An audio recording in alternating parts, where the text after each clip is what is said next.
12 abriil 1960 waa xilligii la aasaasay ciidanka xoogga dalka Soomaaliyeed kaasoo lagu aasaasay ciidan ka kooban 8 horimood oo lagu magacaabi jiray waqtigaasi Cali Boobaye. ciidankaasi ayaa tiradiisu ahayd 2,000 oo askari oo laga kala qoray 6 gobol oo ka tirsan gobolada koonfureed ee gumaysigii Talyaaniga uu gumaysan jiray. degmo kasta waxaa laga soo xulay 50 askari oo tababarka amaba kuruudka ciidanka ku qaatay xerada Bootika oo markii dambe loo bixiyay dugsiga tababarka ee Xalane. dhanka kale gobolada waqooyi xilligaasi ka jiray ciidan lagu magacaabi jiray Somali Scouts oo ka koobnaa 6 horimood iyo ciidan talis ah oo yar. ciidankaasi ma lahayn saraakiil xornimada ka hor, laakiin waxaa tababar dibadda loogu diray markii ay soo dhawaatay xorriyadda. rag uu ka mid ahaa Xasan Cabdulle Walanwal Kayd. horimahaasina waxaa lagu kala magacaabi jiray A Company, B Company, C Company, D Company, E Company iyo F Company. ciidanka waqooyiga markii xornimadu ay soo dhawaatay waxaa la dooransiiyey in la ruqseeyo oo xaqooda la siiyo iyo in xaqooda loogu wareejiyo dowladda Soomaaliyeed ee dhalan doonta. waxaana sidaasi dooransiiyey gumaysigii Talyaaniga ee xilligaasi maamuli jiray gobolada waqooyi, waxayna doorteen in xaqooda loogu wareejiyo dowladda Soomaaliyeed ee dhalan doonta. waqtigii xorriyadda loo dabaaldegayay ciidamadii waqooyiga ka dhisnaa waxay ka qayb qaateen halgankii xornimo u dirirka ee SNL. qaar badan oo iyaga ka mid ahna waa la ruqseeyey halka kuwo kalena la xirxiray. sooyaalka taariikheed ee ciidanka xoogga dalka Soomaaliyeed waa mid aan la soo koobi karin, balse maamulkii xorriyad gaarsiinta ee Talyaaniga ee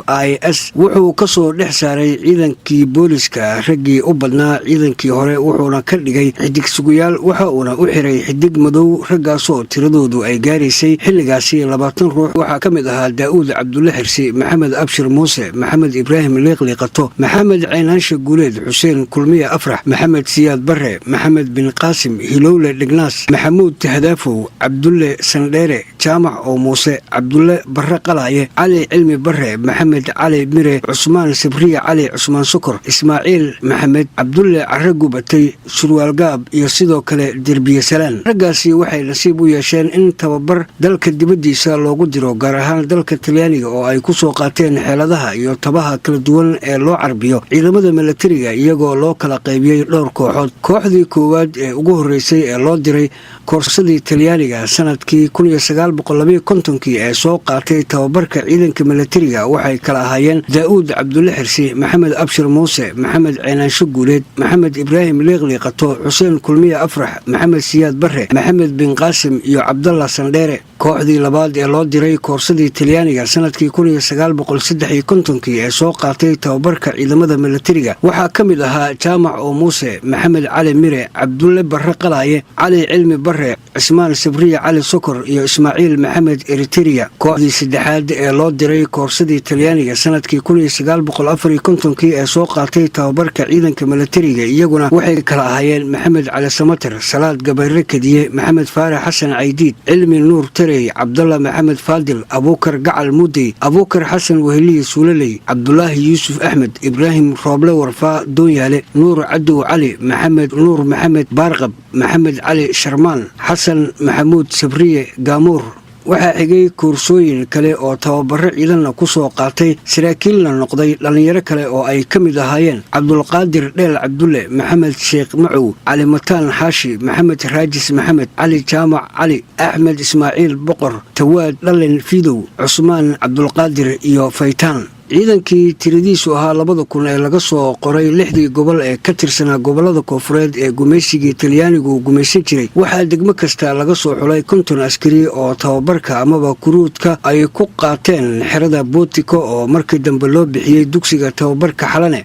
ciidankaasi oo ka koobnaa 8 horimood ayaa taliyayaal looga dhigay 8 sarkaal oo dhalinyaro ah islamarkaana qaatay darajada kabtan amaba dhame. saraakiishii xilligaasi waxaa ka mid ahaa Maxamed Cali Samatar, Salaad Gabayre Kadiye, Maxamed Faarax Xasan Caydiid, Cilmi Nuur Tarey, Cabdalla Maxamed Faadil, Abuukar Gacal Mudey, Abuukar Xasan Weheliye iyo Cabdulqaadir Dheel Cabdulle oo xilligaasi darajadiisu ay ahayd 2 xidigle. kadib markii uu ciidanku dhammaystay tababarka waxaa loo kala qaybiyey 4 qaybood kuwaasoo loo kala diray 4 saldhig oo ku kala yaala magaalooyinka Muqdisho, Beledweyne, Hargeysa iyo Baydhabo. qaybta koowaad waxaa loo bedelay magaalada Hargeysa, qaybta labaadna waxaa loo bedelay magaalada Beledweyne, halka qaybta saddexaadna loo bedelay magaalada Baydhabo iyo qaybta afraad oo lagu reebay magaalada Muqdisho. taariikhda ciidanka xoogga dalka Soomaaliyeed waxay soo martay heerar iyo marxalado kala duwan oo mid waliba leh qiimeynteeda gaarka ah. mudane Cabdulaahi Ciise Maxamuud 12 Abriil 1960 wuxuu ku dhawaaqay dhismaha ciidanka xoogga dalka Soomaaliyeed isagoona horay u saxiixayna dikreeto soo baxday 6 Abriil 1960 taasoo lagu dhisay ciidanka xoogga dalka Soomaaliyeed. sidaas ayayna 12 Abriil u noqotay maalin loo dabaaldego ciidanka xoogga dalka Soomaaliyeed. allah u naxariistay mudane Cabdulaahi Ciise Maxamuud wuxuu taliyihii guud ee ugu horeeyay ciidanka xoogga dalka Soomaaliyeed u magacaabay rabbi naxariistii jannaha ka waraabiye General Daawud Cabdulle Xirsi Faynus una dalacsiyay darajada sareeyo guuto. abaanduulka ciidankana waxaa loo magacaabay sareegaas Jaale Maxamed Siyaad Barre markii uu geeriyooday taliyihii ciidanka xoogga dalka Soomaaliyeed. allah u naxariistay Daawud Cabdulle Xirsi sanadkii 1965 waxaa jagadaasi loo magacaabay sareegaas Jaale Maxamed Siyaad Barre isagoona taliyaha ciidanka ahaa tan iyo sanadkii 1969 kadibna waxaa bedelay General Maxamed Cali Samatar. marxaladihii uu soo maray ciidanka xoogga dalka Soomaaliyeed waxaa loo kala qaybin karaa 3 qaybood. marxaladda koowaad waa intii u dhaxaysay sanadihii 1960 ilaa 1969 xilligii dowladihii rayidka ahaa ay jireen. xilligaa ciidanka wuxuu ku jiray marxalad soo korid oo aan lahayn tababar sare iyo qalab intaba. inkastoo ciidanka tiro ahaan iyo toy ahaanba uu aad u dhisnayn, haddana wuxuu guulo taariikhi ah ka soo hooyay dagaalkii 1964 uu la galay ciidamada Abisinya oo uu adduunka la yaabay sida dowlad 4 sano jir ah ay uga adkaan karto ciidan boqortooyo ah oo 300 oo sano jiray kana ciidan iyo saanad badnaa. marxaladii labaad ee dhismaha ciidanka xoogga dalka Soomaaliyeed waxa uu ahaa intii u dhaxaysay sanadihii 1969 ilaa 1990 oo ah xilliga dowladii dhexe ee Soomaaliya ay gacanta ku haysay hoggaanka talada dalka. xilligaasi ciidanka xoogga dalka Soomaaliyeed waa xilligii uu ugu dhismo iyo tababar badnaa, waxaana la ballaariyay dhismihii ciidanka. waxaa la dhisay ciidanka lugta iyo qaybo kale oo ciidanka uu ka kooban yahay. waxaa la ballaariyay qaybihii gobolada dalka kuwaasoo ay xarumo u ahaayeen magaalooyinka Muqdisho, Dhuusamareeb, Hargeysa, Burco iyo Kismaayo. ciidanka xoogga dalka Soomaaliyeed xilligii dowladii dhexe wuxuu gaaray xagga dhismaha iyo farsamada heer aad u sarreysa, wuxuuna ka soo qayb galay dagaallo iyo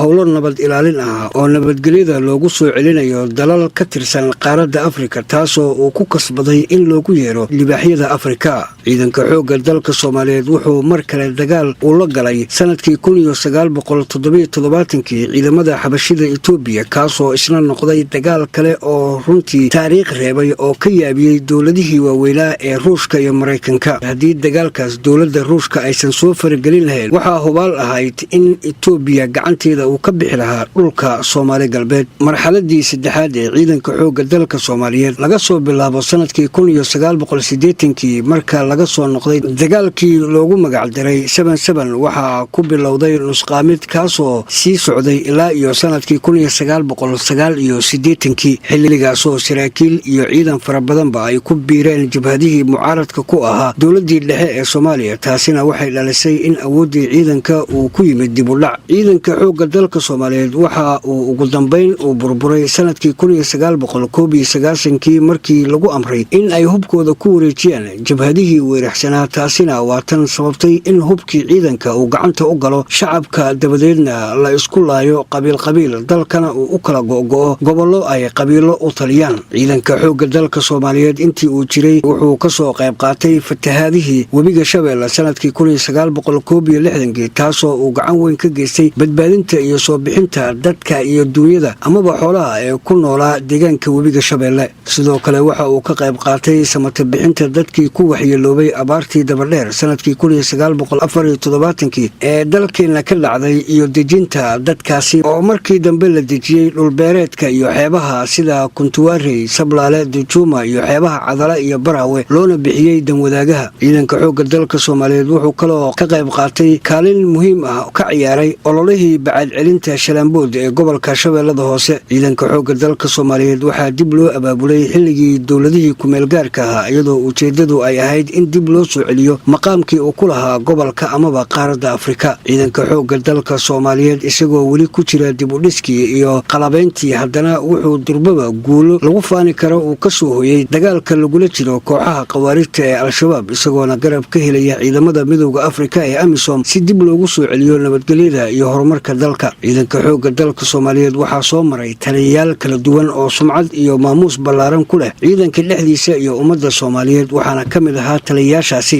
Generaal Daawud Cabdulle Xirsi, Generaal Maxamed Siyaad Barre, Generaal Maxamed Cali Samatar, Generaal Cumar Xaaji Masale, Generaal Aadan Cabdullaahi Nuur Aadan Gedyow, Generaal Maslax Maxamed Siyaad, Generaal Ismaaciil Qaasim Naaji, Generaal Cabdi Axmed Guuleed, Generaal Cabdullaahi Cali Cumar ina libaaxsan ka taabte, Generaal Saalax Xasan Jaamac Saalax Liif, Generaal Siciid Maxamed Xaashi Siciid Dheere, Generaal Yuusuf Xuseen Cismaan Dhuumaal, Generaal Maxamed Geele Kadiye, Generaal Cabdulqaadir Sheekh Cali Diini, Generaal Daahir Aadan Cilmi Indho Qarshe, Generaal Maxamed Aadan Axmed Buud, Generaal Axmed Jimcaale Geedi Cirfiid iyo Generaal Cabdiweli Jaamac Gurud.